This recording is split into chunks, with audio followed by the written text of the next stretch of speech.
등기법은 지적법은 좀 다르죠. 다릅니다. 계속 생각을 해야 돼요. 생각을. 공부는 생각할 때 공부를 하는 것이지 생각하기 싫어서 그냥 암기해버리지 암기 절대 못합니다. 이것은 민법을 통으로 암기하는 거와 똑같다고 생각하시면 돼요. 그러니까 민법 하듯이 그냥 하나하나 이해가시면 됩니다. 자, 우리가 지금까지 했던 거 여러분 뭐 우리 잘하는 거 있잖아요. 가면서 그냥 잊어버리면 돼요. 딱 하나만 기억하시면 돼요. 그냥 우리 바로 전에 했던 우리가 지금까지 했던 것 중에서 자, 소유권 이전 등기는 주등기로 소유권 이외의 권리 이전 등기는 부기등기로 한다. 요거 하나만 기억하셔도 돼요. 나머지는 그냥 가는 길에 다 잊어버리셔도 되고요. 자, 그 다음에 328페이지 보시면 자, 이런 등기를 하게 되면 어떠한 효력이 있기 때문에 이렇게 등기를 하려고 하느냐 등기의 효력이 나옵니다. 등기상 우리가 앞에 했으니까요. 자, 그러면 등기가 됐다고 해보죠. 자, 그래서 이제 주로 이제 권리만을 다루기 때문에 표시에 관한 등기는 필요할 때만 쓰고요. 보통 이제 권리에 관한 등기를 다루게 됩니다. 자, 그러면은 갑이 최초의 소유자다 그러면은 갑 앞으로 이제 소유권 보존 등기가 되고요. 자, 이해서 을 앞으로 이제 소유권 이제 이전 등기가 됐어요. 소유권 이전 등기. 매매를 원유로 냈다. 이전 등기는 항상 등기 원유를 적고요. 그 다음에 을이라는 사람이 은행에서 돈을 빌리면서 저당권을 설정했습니다. A은행에서 돈을 빌리면서 저당권을 설정했다. 5억을 빌리면서 저당권을 설정하고요. 여기에 대해서는 이제 또 B라는 사람이 전세를 들어왔어요. 전세권자가 있습니다. 전세권을 설정했고요. 그래서 이제 5억 전세금이 이렇게 됐다고 해보죠. 자, 그러면 등기가 됐을 때요. 등기의 가장 중요한 효력은 자, 1번이죠. 자, 등기는 종국 등기가 있고 오른쪽에 보시면은 예비 등기에서 밑에 가등기가 있죠.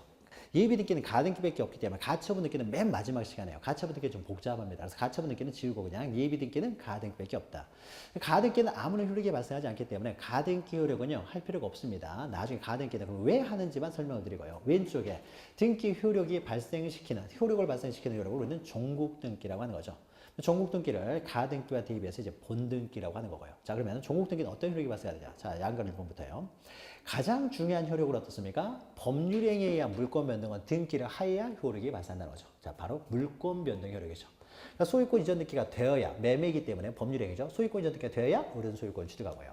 이 저당권도 어떻습니까? 등기가 되어야 A는 저당권을 취득하고요. 전세권 등기가 되어야 전세권을 취득한다는 거죠. 그래서 권리를 변동시키는 효력이 발생해요. 물론 보존 등기는 보존 등기가 됐을 때 소유권을 취득하는 건 아니기 때문에요. 보존 등기는 권리를 변동시키는 효력은 없고요. 대신에 또 다른 등기들이 있습니다. 다른 효력이 발생해요. 다른 효력이. 그래서 등기는 이렇게 권리를 변동시키는 효력이 발생하고요. 그 다음에 양가 4번부터 읽죠. 4번부터. 자, 그러면 권리를 변동시키는 등기를 할 때 어떻습니까? 순위도 정해지는 거죠. 1순위 저당권, 2순위 전세권 이렇게 하는 거죠. 그래서 이거 순위에 따라서 어떻습니까? 나중에 경매 들어갔을 때 순위대로 배당을 받기 때문에요. 등기가 됨으로써요. 이렇게 순위도 정해지는 거죠. 이 순위도 정해져요. 순위번호를 옆에 쓰기 때문에. 그래서 순위 확정적 효력이 발생합니다. 그러면은 주등기에 있어서요. 먼저 보죠. 주등기에 있어.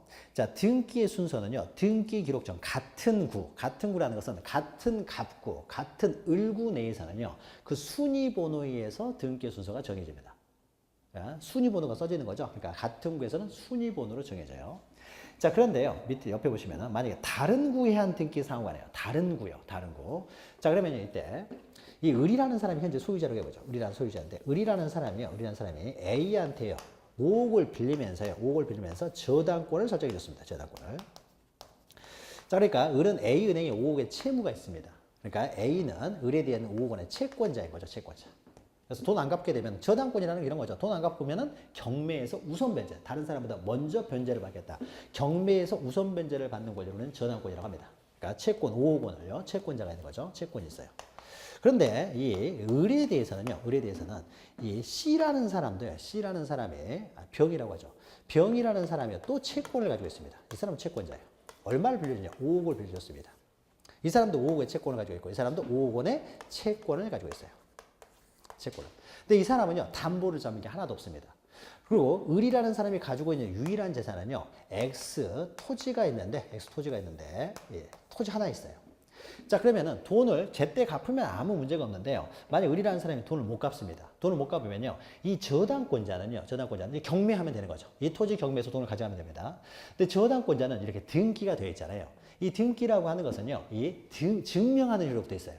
등기부에 등기가 돼 있다는 건 뭡니까? 이 사람이 5억 원의 채권을 가지고 있다는 것이 증명하는 기능도 있습니다. 그러니까 이 사람은요, 여기는 변제기까지 변제기도 적어줄 수도 있고 하는 겁니다. 그래서 이 사람은요, 만약 돈 못 받으면요, 이 등기부 들고 갑니다. 경매법원을 가는 거예요.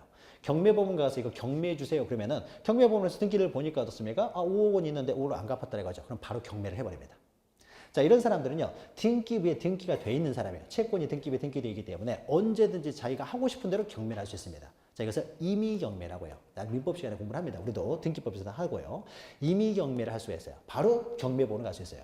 근데 병도 어떻습니까? 5억 원의 채권자죠. 그럼 이 사람도요, 이걸 경매를 해서 돈을 가져가려고 합니다.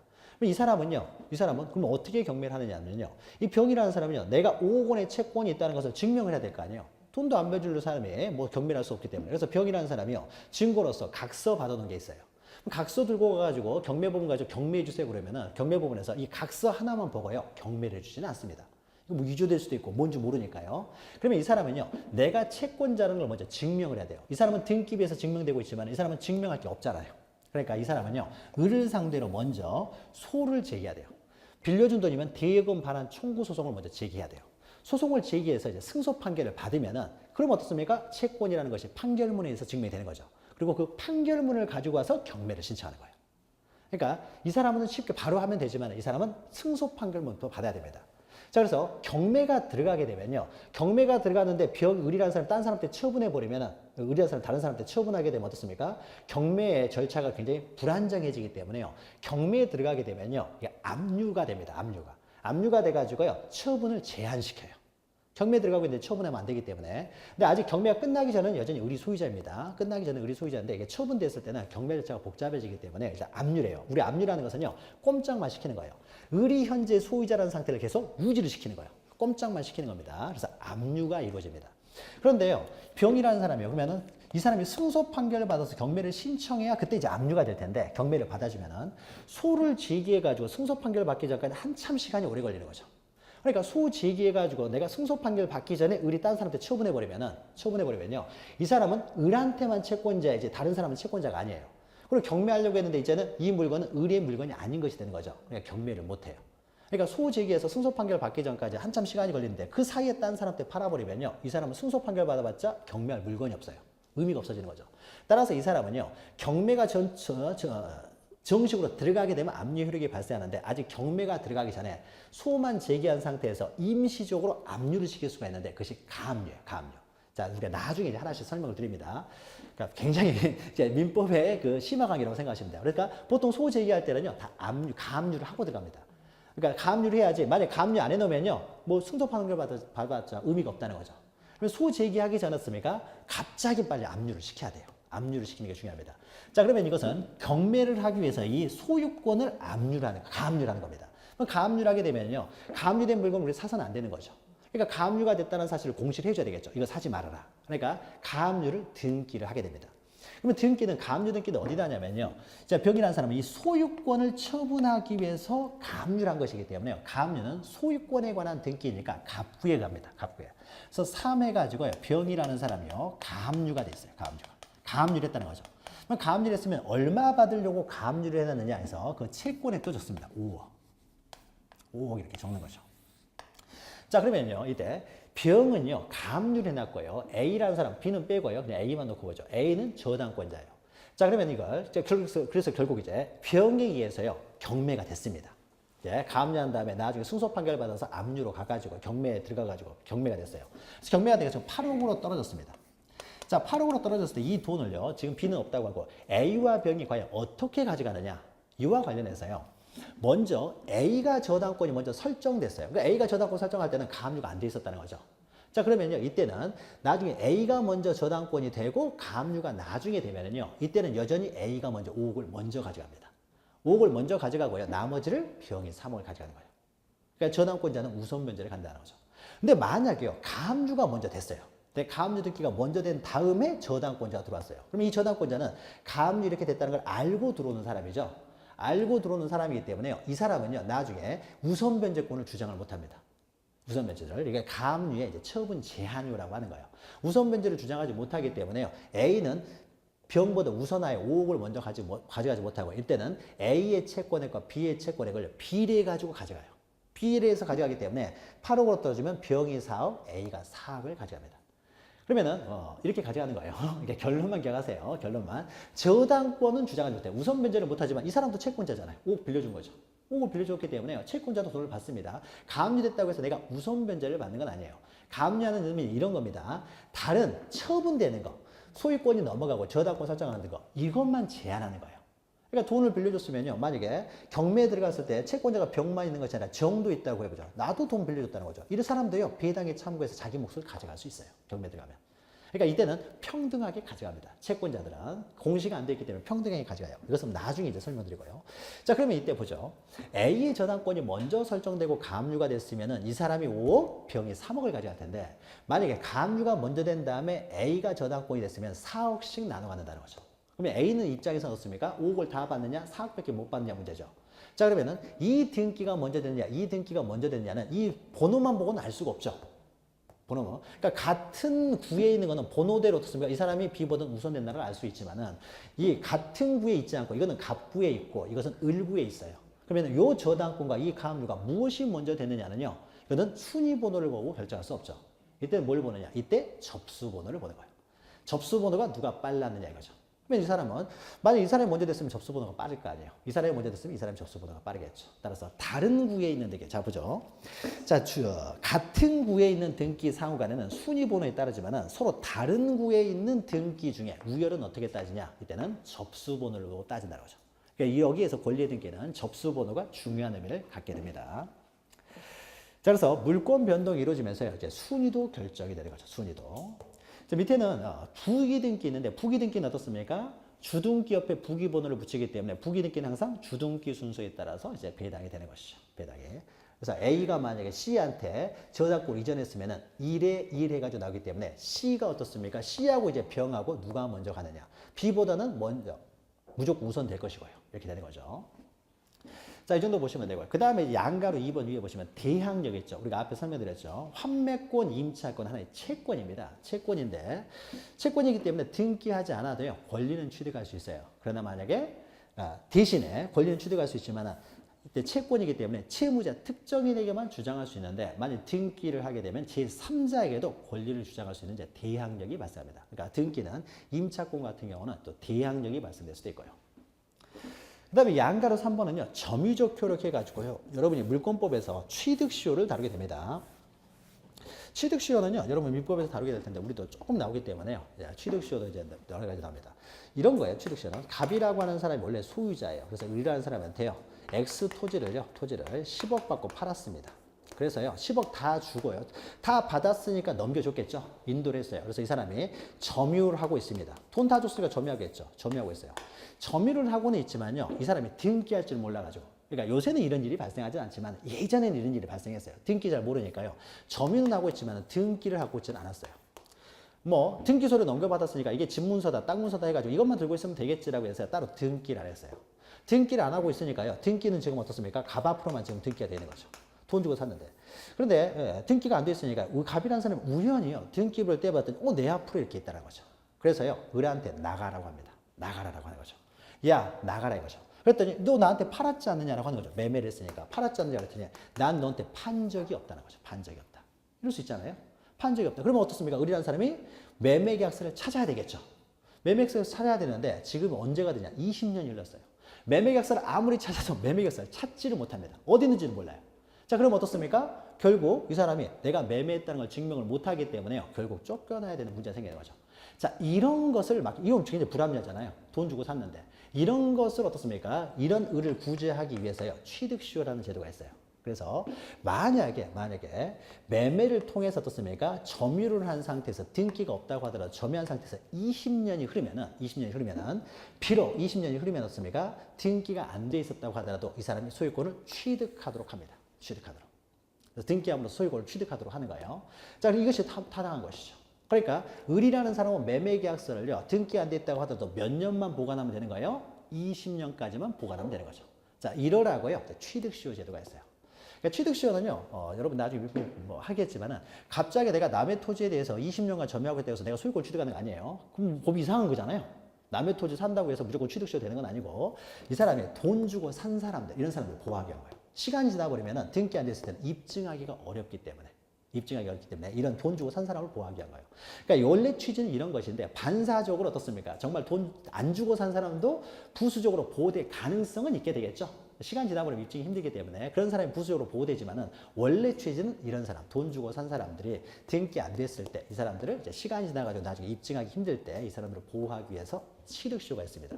그런데 만약에 이 사람이요 등기까지 되어 있습니다. 등기까지 되어 있다는 건 뭐예요? 정말로 돈 주고 샀을 가능성이 있는 거죠. 근데 나중에 보니까 이 매매가 무효더라 이거죠.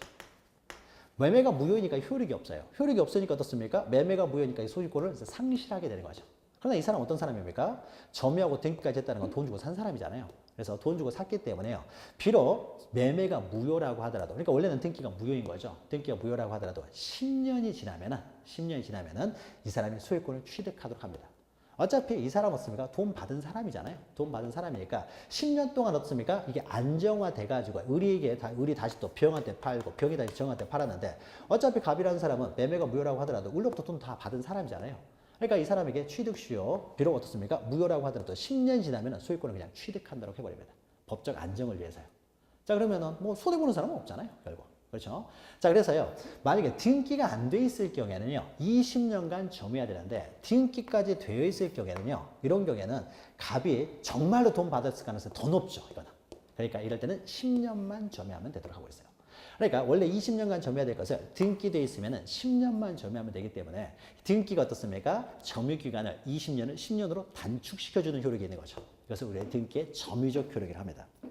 자, 그래서 점유적 효력 오른쪽 보시면은 민법에서 여러분이 공부하게 될 취득시효에 관한 내용이에요. 취득시효. 그래서 옆에다 쓰면 됩니다. 취득시효 기간, 취득시효 기간이 원래 20년인데 20년을 10년으로요. 기간을 단축시켜주는 효력이 발생한다. 등기가. 20년에서 10년으로 취득시효 기간을 등기가 안 돼 있으면 20년간 점유를 해야 되는데 등기돼 있으면은 10년만 하면 되도록 단축시켜주는 효력이 있다는 거죠. 자, 이런 이제 등기의 효력도 있고요. 그 다음에 오른쪽에 보시면요. 뒤에서 또 이제 계속 반복을 합니다. 이해만 하시면 돼요. 이해만. 민법 하시다 보면 또 나와요. 그 다음에 오른쪽에 보시면 양가 5번에 후등기 저지력이라는 것이 있는데요. 자, 보죠. 자, B라는 사람이요. 만약에 건물일 수도 있습니다. 건물에 주택에 대한 전세를 들어왔어요. 전세를 들어왔는데요. B가 전세권자인데 3 해가지고 C한테 또 전세권을 설정해 줄 수가 있겠습니까? 그렇게 할 수는 없는 거죠. B가 살고 있는데 다른 사람 전세를 줄 수는 없죠. 전세권은 사용 수익하는 권리이기 때문에 내가 사용하고 있는데 다른 사람한테 또 빌려줄 수는 없는 거잖아요. 그러니까 전세권이 설정되는데 전세권 이중으로 설정될 수는 없어요. 그러니까 이런 전세권은 이제 용익권이 되는 거죠. 용익권은 여러분 민법에서 전세권, 지상권, 지역권, 임차권 이런 것들이 사용 수익하는 권리예요. 사용 수익하는 권리는요. 이중으로 설정할 수가 없습니다. 그런데 여기 3 해가지고요. C한테 어떻습니까? 저당권 설정할 수 있어요? 이건 가능해요. 저당권자는 내가 사용 수익하는 게 아니죠. 은행들이죠. 일반적으로. 그냥 돈만 빌려주기 때문에 이 사람은 1번 저당권, 이 사람은 2번째 저당권이 되겠죠. 중간에 전세권일 거예요. 그러면 만약에 저당권 설정되어 있으면 이거 경매에 들어갔을 때 어떻습니까? 순서대로 돈만 받아가면 되는 거예요. 그러니까 저당권이 설정됐을 때 살고 있는 사람은 누굽니까? 여전히 B가 살고 있는 거잖아요. 소유자는 을이고요. 소유자는 을이고 살고 있는 사람은 지금 B가 되는 거죠. 또 저당권을 C한테 설정했다고 해서 사는 사람이 뒤바뀌는 건 아니기 때문에요. 저당권 설정했다고 해서 B가 손해보는 건 없습니다. 그러니까 저당권은요. 중복해서 얼마든지 만들 수가 있어요. 이건 사용하는 권리는 아니기 때문에 경매에서 돈만 가져가면 되는 사람들이에요. 그러니까 전세권자는 직접 사용하는 권리이기 때문에요. 전세권은 이중으로 설정할 수가 없습니다. 그러니까 전세권이 설정되어 있는 상태에서요. 또 3해가지고 C 앞으로 전세권 설정을 할 수는 없다는 거죠. 자, 그런데요. 만약에요. B라는 사람이 전세에 들어왔는데 이렇게 할 수가 없습니다. 할 수가 없는데 B라는 사람이 전세가 들어왔는데 전세 기간이 끝났어요. 전세기가 끝났으니까 전세권을 소멸을 하는 거죠. 그리고 5억도 다 받았어요. 5억도 다 받았습니다. 5억도 전세금도 받았고요. 사용기간이 끝나면요. 전세권은 어떻습니까? 이제 소멸을 합니다. 전세권이 소멸했음에도 불구하고 전세권 등기가 돼 있으니까 이것은 무효인 등기가 있는 거죠. 무효인 등기. 등기가 지금 무효인 거죠. 소멸한 등기가 돼 있으니까요. 이거는 실체관계에 부합하지 않는 등기죠. 그러니까 이것은 말소를 해야 되는 거죠. 근데 말소를 하지 않았다고 하더라도 이 등기는 여전히 무효인 등기입니다. 자, 그러면 이때 무효이기 때문에 말소를 해야 되는데 말소를 하지 않은 상태에서 그러면 이 집은 지금 비어 있겠죠. 이 집에 대해서 C라는 사람한테 또 전세권 설정을 할 수 있느냐예요. 그럼 이건 무효이기 때문에 할 수 있을 것처럼 보이지만요. 이 등기부에는 이게 무효다, 유효다 이런 말은 안 써져 있습니다. 안 써져 있기 때문에 등기부는 이렇게만 생겼어요. 그럼 우리가 등기부만 보는 거죠. 일단 등기부만 봤을 때 어떻습니까? 무효라고 하더라도요. 전세권은 모순되는 지금 등기가 되는 거죠. 자, 그래서요. 비록 이 전세권 등기가 무효라고 하더라도요. 이것과 양립할 수 없는 등기. 그러니까 같이 있을 수는 없다는 거죠. 그걸 양립할 수 없다고 합니다. 양립할 수 없는 등기는 비록 이것이 무효라고 하더라도 할 수가 없어요. 만약에 하고 싶으면요. 먼저 말소를 한 다음에 전세권 등기를 해야 돼요.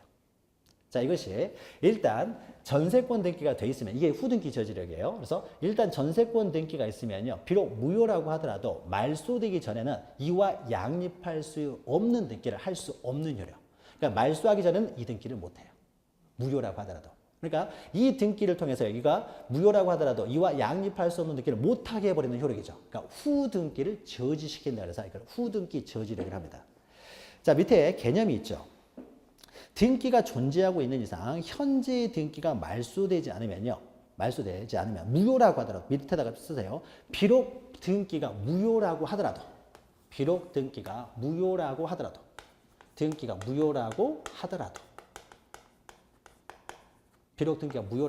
요 말소되지 않으면 이와 양립할 수 없는 등기는 할 수가 없다는 거죠. 그래서 밑에 얘가 있죠. 지상권도 용익권입니다. 존속기간이 만료돼서 소멸했어요. 소멸했다고 하더라도 이 등기를 말소하지 않는 한은 다른 지상권 등기를 못해요. 용익권과 용익권은 양립할 수 없으니까. 후등기 저지라고 합니다. 자, 이런 효력도 있고요. 그 다음에 시험 문제에 가장 많이 나오는 것은요. 추정적 효력입니다. 추정적 효력인데요. 자, 우리가 갑과 을 사이에 두 사람을 놓고 보죠. 갑에게서 을 앞으로 등기가 됐습니다. 그래서 매매를 통해서 지금 등기가 됐어요. 매매를 통해서 등기가 됐는데요. 지금 이렇게 등기가 돼 있는데 매매를 통해서 등기가 돼 있습니다. 그런데 갑자기 갑이 와가지고요. 야, 등기 말소하라고 하는 거예요. 야, 이거 잘못된 등기. 난 너한테 판 적이 없는데 왜 이렇게 등기가 돼 있느냐? 라고 해서 이 등기 말소하라고 합니다. 그래서 이 사람이 주장하는 거죠. 이 등기는 부적법하게 된 등기다. 그러니까 매매한 적도 없는데 적법하지 않게 된 등기로서 이것은 무효다라는 거죠. 그러니까 등기를 말소해달라고 요구를 합니다. 그럼 그때요. 을이라는 사람이 알았다. 말소해주마. 미안하다 해서요. 말소를 해주면 말소는 이제 둘이 함께 갑니다. 말소를 해주면 그냥 말소가 되면 그럼 말소가 되면 이제 갑에게 소유권이 복귀가 되겠죠. 말소를 해주면 되는데 을이라는 사람이 갑자기 무슨 소리냐? 내가 너한테 돈 주고 샀지 않느냐라고 하는 거죠. 그러니까 이 등기는 유효다라고 주장을 합니다. 이건 적법하게 된 등기로서 이것은 유효다라고 주장을 합니다. 유효다. 여러분들이 나중에 이제 민법 하다 보면요. 통정호의 표시 이렇게 합니다. 통정호의 표시는 아직 안 배우셨죠? 하예요. 그러니까 짜고 세금을 이제 면하기 위해서 또는 강제 집행을 내가 가지고 있으면요. 경매 들어오니까 경매를 막기 위해서 딴 사람한테 빼돌려 놓는 거예요. 잠시 이렇게. 등기만 넘겨놓는 거예요. 짜고 넘었을 때는 이제 매매를 하지도 않았는데 매매한 것처럼 꾸며가지고 등기를 해놨어요. 자, 이런 것들은 매매도 하지도 않았는데 등기가 되기 때문에 원래는 무효가 됩니다. 그래서 통정허위 표시에 의해서 이루어졌기 때문에 이제 무효라고 하는 거예요. 그래서 나중에요. 갑이라는 사람이 일단 등기를 해놓은 다음에 나중에 이렇게 되면은요. 이게 형법적으로 처벌을 받기도 합니다. 강제집행 면탈죄라고 해서 처벌을 받게 돼요. 그러니까 이제 처벌을 받을 수도 있기 때문에 이 사람 결국 돈을 다 갚았어요. 다 갚았으니까 어떻습니까? 이 등기를 이제 말소해달라고 요구를 하는 거죠. 야, 이제 말소해라. 돈 다 갚았으니까 이제 말소해라라고 말소하달라고 하는 거죠. 이거 무효인 등기니까 말소해달라고 요구했더니 을이라는 사람이 뭐라고 하느냐? 무슨 소리냐? 내가 너 돈 주고 샀지 않느냐라고 하는 거죠. 그렇게 할 수 있잖아요. 그렇죠? 내가 너 돈 주고 샀잖아요. 뭘 말소하냐? 난 말소 못한다고 하는 거죠. 자, 그러니까 어떻습니까? 그냥 이 사람이 순순히 말소를 해주면 아무 문제가 없어요. 그렇죠? 순순히 말소하면 의미가 없는, 아무 문제가 없는데 등기에 대해서 어떻습니까? 이 사람은 부적법하고 무효다. 그래서 그것은 적법하고 유효다라고 다툼이 생기는 거죠. 다툼이. 그럼 다툼이 생기면 어디를 가야 돼요? 법원을 가야 되겠죠. 결국 소송으로 가게 되는 거죠. 소송. 그래서 갑이라는 사람이 등기를 말소하고 소송을 제기합니다. 소송을 제기하래요. 그럼 소송에 들어가서는 뭘 하냐면요. 서로가 어떻습니까? 소송에 들어가게 되면요. 서로가 이제 자기 주장을 합니다. 자기 주장. 이것은 무효다. 이것은 유효다. 서로 주장하는 거죠. 그럼 자기가 주장이 서로 대립되기 때문에 그렇습니까? 주장에 대한 근거를 대야 되겠죠. 근거를 대는 것을 우리는 입증한다고 하는 거죠. 입증. 주장하고 입증을 합니다. 이것을 이제 전문 용어로 이제 변론한다고 해요. 변론. 그러니까 서로가 이제 변론하는 거죠. 주장하고 입증하고 합니다. 그런데 이때요. 이게 유효인지 무효인지에 대해서 증거가 하나도 없어요. 주장만 있지 아무런 증거도 없습니다. 자, 그러면은요, 이제, 만약에 이때요, 을이라는 사람이 적법하고 유효하다는 걸 을이 입증해야 된다 그러면요, 증거가 하나도 없습니다. 그러니까 어떻습니까? 이 사람이 입증을 못 하는 거죠. 을 패소, 말소해야 되는 거예요. 자, 그런데 만약에 이 등기에 부적법하고 무효라는 사실을요, 갑이 입증해야 된다라고 하면 어떻습니까? 갑이 입증할 방법이 없잖아요. 그러니까 어떻습니까? 갑패소. 그러니까 어떻습니까? 어른 소유자가 되는 거예요. 자, 그러니까 누가 입증하느냐에 따라서 어떻습니까? 소송의 승패가 좌우되는 거죠. 물론 증거가 있으면 상관이 없지만요. 증거가 없으면요. 만약에 을이 적법 유효를 입증해야 된다 그러면은 을이 패소 가능성이 커지는 것이고요. 갑이 입증해야 된다면 갑이 패소 가능성이 커집니다. 이런 패소 가능성을 우리는 입증 책임이라고 해요. 그러니까 누가 입증해야 되느냐 문제가 생기는 거죠. 자, 그래서 이것이 패소에 어떻게 됩니까? 승패에 영향을 미치는 거죠. 그래서 우리가 뭐 어떤 행위를 할 때는요, 증거를 남기기 위해서 서면으로 하고 녹음도 하고 하는 거죠. 근데 증거가 하나도 없을 때 패소 위협, 이걸 입증 책임이라고 합니다. 자, 그럼 이때요, 누가 입증해야 되느냐에 있어서요. 자, 그래프로 이렇게 등기가 되는 것은 누가 등기를 하냐면요, 등기관이 등기를 합니다. 그렇죠? 등기부에는 등기관이 등기가 되는 거죠. 그럼 등기관이 등기를 할 때는 어떻습니까? 나중에 하겠지만요, 형식적으로나마 심사를 합니다. 정말로 이렇게 있었는지 없었는지 심사를 하는 거죠. 자, 형식적으로나마 심사를 통해서 등기가 됐어요. 등기관은 법률 전문가들입니다. 얘들은 등기하는 전문가들이에요. 형식적이나마 심사를 통해서 일단 등기가 됐기 때문에요. 일단 등기가 되면요, 적법하고 유효하다고 일단은 추정을 해줍니다. 자, 일단 추정을 해주기 때문에 누가 입증하라는 거냐? 갑이 부적법 무효를 네가 입증을 하라는 거예요. 일단 이렇게 적법하고 유효한 걸로 추정을 해주기 때문에. 만약에 추정력이요. 만약에 부적법하고 무효가 추정이 된다 그러면 얘가 입증을 해야 되는 거고요. 그러니까 일단은 적법 유효한 걸로 봐주기 때문에 얘가 입증하는 거죠. 그러니까 갑이 만약 입증을 못하게 되면 어떻습니까? 그러면 을승소가 되겠죠. 자, 그러니까 이거 어떻습니까? 등기가 됨으로써 등기가 안 돼 있으면요. 등기가 안 돼 있는 상태에서 어떻습니까? 매매만 이루어지고 등기가 안 돼 있어요. 자, 그러면은 매도인과 매수인 사이에요. 매수인은 야, 매매했으니까 물건 달라고 합니다. 그런데 매도인은 난 너한테 뭐 판 적이 없다고 하는 거죠. 판 적이 없다고 합니다. 그러면은 매매를 했다는 사실은 누가 입증합니까? 일단은 매수인이 입증하는 거예요. 매수인이. 그러니까 계약서 가져와서 야, 너가 나한테 팔았지 않냐 이렇게 입증을 하는 겁니다. 근데 만약에 등기가 돼 있으면 어떻습니까? 이때는 을이 스스로 입증할 필요가 없이요. 등기부에 매매에서 소유권 이전 등기 됐다고 이렇게 나와 있기 때문에 일단 등기가 돼 있으면 어떻습니까? 등기관의 심사를 통해서 등기가 돼 있으니까 일단은 적법 유효가 추정되기 때문에요. 이때는 을이 스스로 입증할 필요가 없고 갑이 반대의 사실을 입증을 해야 된다는 거죠. 이것을 바로 등기의 추정력이라고 해요. 그러니까 등기의 추정력은요, 어쩔 때 나타나는 거예요. 말소해달라고 했을 때 을이 그냥 함께 가서 말소해주면 아무 문제가 없습니다. 그러니까 어떻습니까? 소송에 들어갔을 때 나타나는 현상이죠. 소송에 들어가게 되면 주장을 서로 달리 하게 되면 서로가 입증을 해야 되는데 입증을 누가 할 것이냐의 문제하고 관련돼서요. 등기가 돼 있으면 일단 적법 유효가 추정이 되기 때문에 이 사실과 반대되는 사실을 주장하는 사람이 입증을 하라. 이게 바로 등기의 추정력입니다. 자, 그래서 등기의 추정을 보죠. 어떠한 등기가 있으면 그에 대응하는 실체적 권리관계의 존재. 밑에다가요. 적법 유효 이렇게 쓰면 돼요. 적법 유효하다. 등기가 적법 유효하다. 매매도 유효하게 이루어졌다. 이런 것들이요. 적법하고 유효하게 이루어졌다는 것이 추정된다는 거죠. 이것이 추정적 효력이에요. 그래서 추정적 효력의 결과 어떻습니까? 소송에서 이 추정되는 등기 사실과 반대되는 사실을 주장하는 사람이 거기에 대한 입증 책임을 부담한다는 거죠. 이렇게 그냥 이해만 하고 계시면 돼요. 여기 이해가 하고 계시면 됩니다. 자, 그러면요. 이때 추정적이 효력해가지고요. 자, 1번 보시면요. 권리의 등기는 추정력이 미치지만요. 오른쪽에 사실의 등기는 추정력이 미치잖아요. 자, 이것은 이런 겁니다. 일단 이건 권리에 관한 등기죠. 권리에서 매매를 원인으로 소유권 이전 등기가 됐다라는 것은 매매했다, 등기, 유효 적법하게 됐다는 게 다 추정력이 미칩니다. 그러니까 서로 이제 다툼이 생기면요. 누가 입증하느냐 문제인데요. 사실의 등기는 좀 다릅니다. 표제비 등기가 되겠죠. 만약에 실제 이 건물이 이것이 이제 10층짜리 건물입니다. 10층짜리 건물인데 등기부에는요. 실제로는 10층짜리 건물인데 등기부에는 이제 5층짜리 건물로 등기가 돼 있어요. 5층짜리 등기가. 자, 그러면요. 5층으로 등기가 돼 있습니다. 이 건물에서 등기가 5층으로 돼 있어요. 자, 그러면요. 이 등기 잘못된 거죠? 누가 봐도 알 수 있는 거잖아요. 야, 일단 실제로는 10층이라고 하더라도 등기부에 5층으로 돼 있으니까 일단 5층이라고 추정되느냐? 의미가 없는 거죠.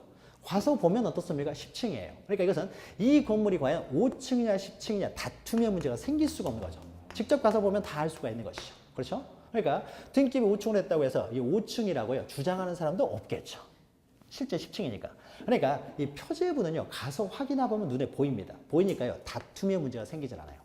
그러니까 소송의 문제도 생길 수가 없겠죠. 다툼이 생기지 않으니까. 그러니까 어떻습니까? 뭐 입증하고 하는 문제가 발생하지 않아요. 추정력 문제가 발생하지 않는다는 거죠. 그러니까 사실의 등기, 그 표제비의 등기는 추정력 문제가 발생하지 않고 권리의 등기만 이렇게 추정력의 문제가 발생한다. 여기서는 여기까지만 기억하시면 돼요. 여기까지만. 자, 그러면은 우리가 종국 등기에 효력해가지고요. 효력해서 우리가 6가지 효력을 보았는데 한 김에요. 깔끔하게 밑에 가등기도 좀 보도록 하죠. 깔끔하게 가등기까지. 그리고 다음 시간에 이제 등기 절차를 본격적으로 하기 위해서 가등기는 어떤 의미가 있냐면 자 보죠. 밑에 가등기가 있는데 그림만 좀 잘 이해하시면 돼요. 자, 갑과 을이라는 사람이요. 갑과 을이라는 사람이 이 사람이 이제 X 토지에 대해서요. 10억 원으로 매매 계약을 합니다. 이 사람이 파는 사람이어서 이 사람이 매도인. 이 사람이 이제 매수인이에요.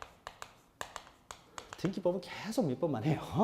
자, 그래서 두 사람이요. 매매를 합니다. 매매를 언제 하느냐면요. 4월 1일에 매매를 했어요. 자, 이 사람이 4월 1일 매매하면서 10억을 갖다 주지는 않죠. 뭐 10억을 싸매고 다니지는 않기 때문에. 그래서 매매만 하고요. 돈은 언제 주겠냐. 4월 30일 날 이때 소유권 이전 등기 서류들을 받으면서 어떻습니까? 이때 이제 잔금을 지급하기로 했어요. 이렇게 계약을 하는 거죠. 자, 그러면 매매를 하게 되면 장차 어떻습니까? 을이라는 사람은 4월 30일 되면 소유권 이전 등기를 청구할 수 있는 채권이 발생하는 거고요. 그렇죠? 채권은 발생했지만요. 소유권 이전 등기 청구는 어떻습니까? 4월 30일이 돼야 발생하는 거죠. 그러면 이때 채권에 의해서 청구권은 4월 30일 날 청구를 할 수가 있는 거죠. 청구권이 발생합니다. 이때 소유권 이전 등기 청구라는 것은요. 우리가 나중에 등기법 하겠지만은 을이 자기 앞으로 등기하는 방법이요. 그러니까 지금 현재는 갑이 소유하고 있습니다. 갑이 소유하고 있는데요. 을이라는 사람이 자기 앞으로 어떻습니까? 이전 등기를 하게 되면 소유권을 취득할 텐데 이 등기는요. 을이 혼자 가서 등기를 하는 것이 아니라 원래 갑과 을이 함께 가서 등기를 해야 돼요. 그러니까 갑이 등기 절차에 어떻게 돼요? 협조해주지 않으면 등기를 신청을 못 합니다. 그러니까 을이 이제 갑한테 야 등기 절차에 협조해라라고 청구를 하게 되는 거죠. 청구. 그러니까 이제 이전 등기 이제 청구권이 이때 발생하는 거죠. 그 전에는 협조할 필요가 없죠. 4월 30일 날 잔금 받으면서 하는 것이니까요. 자, 그러면 이때 청구권은 채권으로부터 발생한 청구권이기 때문에 이것은 채권적 청구권이 되는 거죠. 그래서 그 청구권은 이제 4월 30일에 청구해서 등기소를 넘겨받으면 되는 거죠. 그리고 그걸 가지고 등기하면 됩니다. 그런데 문제는요, 이런 경우에요. 자, 보통 이제 매매를 할 때요, 계약금 주고받죠. 보통 1화를 주고받는 게 일반적이죠. 근데 뭐 2억을 줘도 되고 5천만 원만 줘도 상관없습니다. 당사자 합의해서 계약금이 정해지는데 뭐 1화를 해가지고 1억 원을 지급했다고 해보죠. 자, 1억만 지급했다고 해서 갑이한테 소유권 넘겨주는 건 아니죠. 자, 그럼 이 상태에서 갑이 여전히 소유자입니다. 이 상태에서요, 갑이라는 사람이 이해가지고 병 앞으로 소유권을 넘겨버렸어요. 4월 20일 날. 4월 20일 날 병에게 소유권을 넘겨줘서 등기까지 해줘버렸습니다. 자, 그럼 어떻습니까? 그러면은 병이 지금은 소유자죠. 그러면은 을은 병한테는 이전 등기를 청구할 수 없습니다. 병은 계약의 당사자가 아니기 때문에 을은 오로지 갑한테만 이전 등기를 청구할 수 있는 거죠. 그래서 만약에요, 갑에게서 병이라는 사람이 갑에게 소유권을 취득했는데 나중에요, 삼해가지고요, 을이라는 사람이 어떻습니까? 병한테는 이전 등기를 청구하지 못하는 거죠. 이전 등기 청구하지 못하고 갑한테만 청구할 수 있어요. 그래서 갑으로부터 이전 등기 청구를 해서요, 등기가 됐다고 해보죠. 자, 그러면 하나의 물건에는 두 사람이 소유할 수가 없는 거죠. 같은 사람으로부터 두 사람의 소유권을 취득하지 못하는 거죠. 그러니까 이건 양립할 수 없어요. 그러면 둘 중에 한 사람만 소유권을 취득하는데 누가 소유권을 취득하느냐?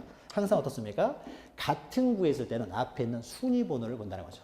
그럼 병이 병을보다 우선이 되기 때문에 병이 소유권을 취득하게 되고 을의 등기는 말소가 되어버리겠죠. 결국 어떻습니까? 을은 소유권을 취득할 수 없게 되는 거죠. 그러니까 어떻습니까? 계약금만 날리는 거죠. 이 사람한테 나중에 이제 손해배상 청구할 텐데 갑이라는 사람이 이 현금이라는 건요, 땅에 묻어놓고 없다고 해버리면 받을 방법이 없어요. 그렇죠? 그러니까 사기를 당한 거죠, 사기를. 자, 계약을 할 때는 모르는 사람하고 계약을 하기 때문에 어떻습니까? 이런 위험부담이 있는 거예요. 그런데 액수가 좀 커져요. 커지면요, 중간에 중도금을 줄 수가 있어요. 4월 15일 날 중도금을 주기로 했다고 해보죠. 중도금 얼마 주기로 했냐? 6억을 주기로 했어요. 자, 중도금을 6억까지 줬습니다. 자, 중도금 받았다고 해서 등기 넘겨주는 건 아니죠. 아니에요. 등기 안 넘겨주잖아요.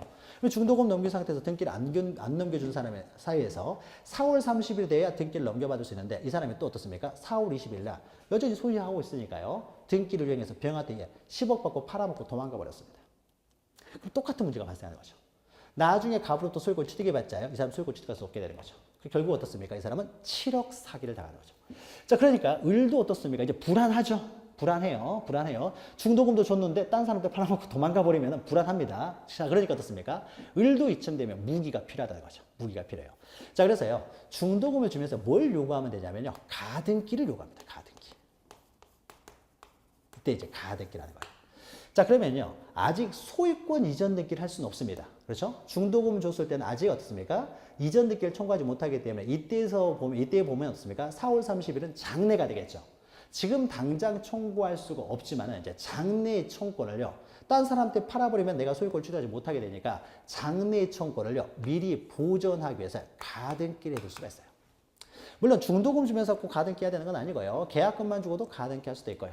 4월 30일이 되면 본등기가 가능하기 때문에 가등기를 할 필요가 없고요. 그러니까 아직 4월 30일이 되기 전까지는 임시적으로 등기를 할 수가 있습니다. 이게 가등기예요.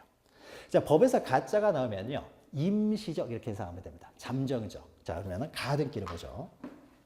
가등기는 어떻게 하는 거냐면 이렇게 하는 겁니다. 갑이라고 하는 사람이요. 지금 현재 소유자입니다. 소유자예요. 그러면은 을 앞으로 어떻습니까? 갑이 참 착한 사람이어서 착한 사람이 아니라 정상적인 사람이어서 그 사이에 다른 사람한테 팔지 않으면요. 그냥 이해가지고 을 앞으로 이전 등기를 하면 되는 거죠. 근데 아직 이전 등기를 할 수는 없잖아요. 요때 사이에 하니까요. 그러면 이럴 때는요. 칸 하나를 다시 만들어요. 을 앞으로 이전 등기를 못하고 여기다 칸 하나를 만듭니다. 칸 하나를. 그래서요. 칸 하나를 만들어서 원래는 이해가지고 을 앞으로 이전 등기를 해야 되는데 이전 등기를 하지 않고요. 여기다 칸 하나를 만들어가지고 을 앞으로요. 소유권, 이전 등기, 청구권을 보존하기 위한 가등기 이렇게 씁니다. 가등기. 가등기라고 써져 있어요. 자, 가등기가 되면 가등기를 언제 했느냐? 중도금 주면서 했다고 해보죠. 그러면 4월 15일 날 가등기가 된 거죠. 가등기 됐다고 해서 을이 소유권을 취득하는 건 아니죠. 여전히 갑이 소유자예요. 이 사람이 잔금 다 받고 소유권 넘겨줘야 소유권을 취득하는 겁니다. 여전히 어떻습니까? 갑이 소유자예요. 그러니까 가등기 자체로는 아무런 효력이 없어요. 중도금 주고 가등기, 뭐 계약금 주고 가등기 했습니다. 가등기 했다고 해서 만약에 저 토지에 대해서요, 을은 어떠한 권리도 가지고 있지 않아요. 어떠한 등기 효력도 발생하지 않습니다. 등기의 추정력, 이전 등기를 청구할 수 있는 추정력, 권리 변동적 효력, 아무것도 발생하지 않아요. 가등기는 아무런 의미도 없습니다. 자, 그러면요, 가등기 자체는 아무런 효력이 없는데 왜 가등기를 하냐면요, 자, 보죠. 자, 이 가등기가 돼 있는 상태에서도 여전히 갑이 소유자이기 때문에 갑이 어떻습니까? 4월 20일 날 병한테 물건을 팝니다. 그러면은 여기 3 이렇게 써지겠죠. 그래서 병 앞으로요. 소유권 이전 등기가 됩니다. 소유권 이전 등기는 언제 됐습니까? 4월 20일 날 됐어요. 자, 이전 등기가 됐습니다. 자, 그러면 지금 현재 소유자는 누구예요? 여전히 병이죠. 병이 소유자. 소유권을 넘겨받았으니까. 병이 소유자예요. 병이 소유자. 자, 그러면 병이 소유자입니다. 자, 그런데요. 병이 지금은 소유자지만요. 을은 어떻습니까? 을은 갑한테 이전 등기 청구권이 있다는 거죠. 이전 등기 청구권이 있어가지고요. 만약에 가등기가 안 되고요. 그냥 병이 먼저 취득하고 을이 갑으로부터 취득하면 이 밑에 3번으로 써지게 되겠지만은 을은 여전히 갑한테 이전 등기 청구권이기 때문에요. 갑한테 또 이전 등기 청구를 합니다. 그러면 이제 을 앞으로 어떻습니까? 소유권 이전 등기가 되겠죠. 그러면은 이 소유권 이전 등기는요. 이 빈칸에 가등기 밑에다가 쓰게 되는 거예요. 이전 등기를 청구할 수 있으니까 이전 등기 이게 이제 본등기가 되는 거죠. 본등기. 본등기를 써요. 자, 본등기는 언제 했느냐? 4월 30일 날 했다고 보죠. 4월 30일. 자, 그러면 을이 소유권을 취득하는 시기는 언제입니까? 4월 30일 할 때 소유권을 취득하죠. 소유권을 취득해요. 병은 언제 소유권을 취득했어요? 4월 20일 날이죠. 자, 그러면 동일한 사람으로부터 지금 두 사람이 소유권을 취득하는 거죠. 그러니까 이 두 등기도 양립할 수 없죠. 한 사람만 취득할 수 있으니까. 자, 그러면 먼저 취득한 사람이 일반적으로 소유권을 취득할 텐데요. 우리가 등기의 순서는요. 누가 먼저 취득했냐 이걸 보고 따지는 것이 아니라 앞에 있는 순위번호를 보고 따지더라. 순위번호. 같은 거 있으니까. 자, 그러니까 병의 등기는 3번이 되는 거죠. 그러나 을의 등기는 몇 번이 되는 거예요? 2번이 되는 거죠. 그러니까 누가 우선이 되는 거예요? 을이 우선이 됩니다. 자, 그러면은 을이 만약에 가등기가 안 됐으면요. 병이 2번이고 을이 3번이 됐겠죠. 그런데 을이 가등기를 하고 들어갔다 보니까 어떻습니까? 을이 본등기를 하게 되면 밑에 소유권을 취득하는데 을의 본등기가 이제 2번이 될 수가 있는 거죠.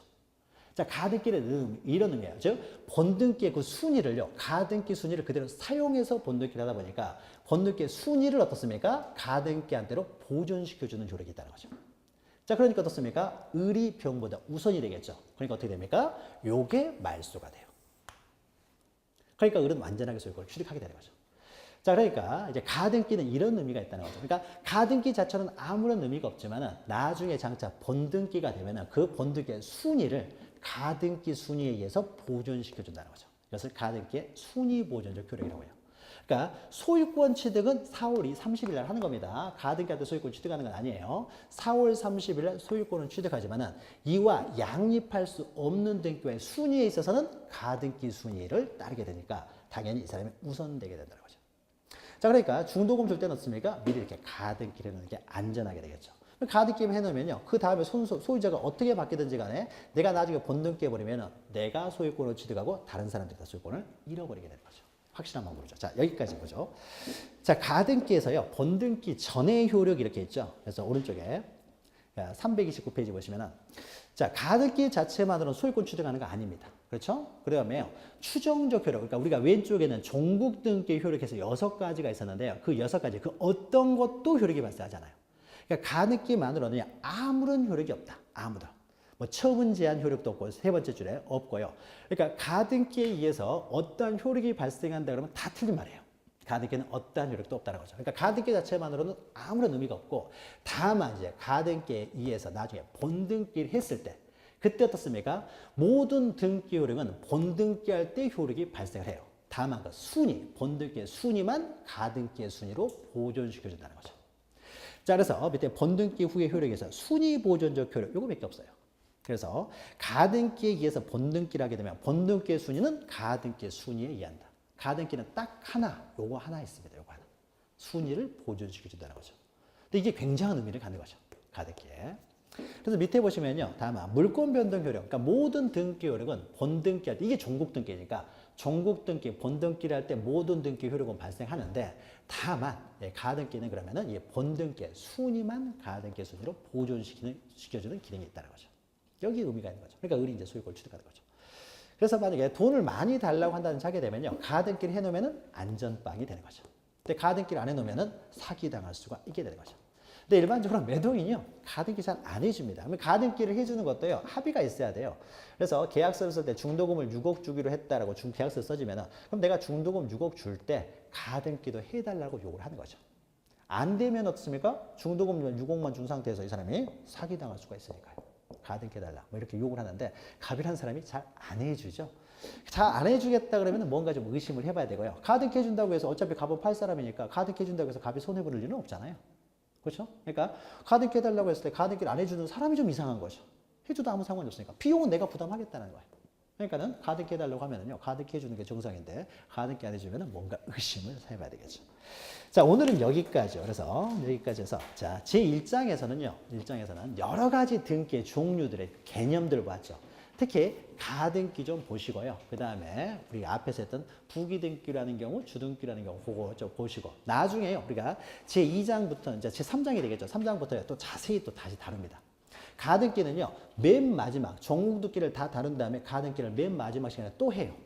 그러면 여기서는 가등기 효력만 다뤘지만은 그러면 가등기를 과연 언제 어디서 어떻게 하느냐 그 절차가 나오겠죠. 그 절차가 이제 나중에 하니까 그때 하면서 효력도 다시 합니다. 그래서 지금 했던 내용들은요, 우리는 개념만 보았고 그 개념들에 따른 이제 등기 절차를 이제 뒤에서 이제 하나씩 보게 될 텐데 그때 다시 설명을 하니까요. 지금은 그냥 큰 의미, 흐름만 좀 기억하시면 돼요. 아, 등기법이 이런 거구나 정도만 기억하시면 됩니다.